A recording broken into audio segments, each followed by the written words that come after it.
let's make a TikTok account. Now, if you haven't ever signed up for TikTok or you want to create a second account on the app, I'm going to show you how to do that. It's really easy. So the very first option, of course, is just to download and install the TikTok app.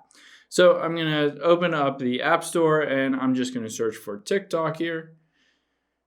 And if you haven't downloaded it, just tap the install button and install the app. Now, after you've done that, of course, we'll open up the TikTok app. I've already created an account, so I'm going to walk you through the steps as if I was creating a second account. So I'm going to tap the profile at the bottom right. And now at the very top, you can see TNACE and it has a little drop-down arrow. So I can tap on that and hit add account. Now it says sign up for a TikTok account, and I'm going to say use phone or email. Now it's going to ask what the birthday is. You can just choose whatever birthday you want, and then, or whatever birthday you have, and hit next here. Now the key thing here is that you can either use your phone number or email address to sign up for an account.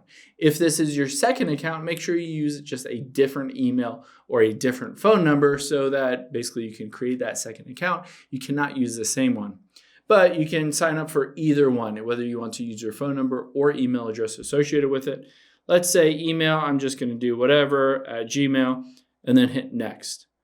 Now, the key thing here is that you can create a password and it will send a code to that specific email address. So you can just type in a password and then you'll have to enter it in basically, and then go through it says, there we go, and then hit next. And then it says create a nickname, and you can create a nickname, again, random, hit confirm. And then it says, do you want to save the login for this? So basically I can hit save or I can hit cancel.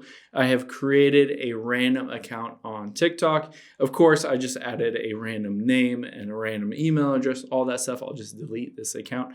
But going through all of this process, you've created an account. Now you can just create, content, videos. You can add friends, share different things, all of that stuff. Hope this helps. If you have any questions on that, leave them in the comments down below, and I'll catch you on the next one.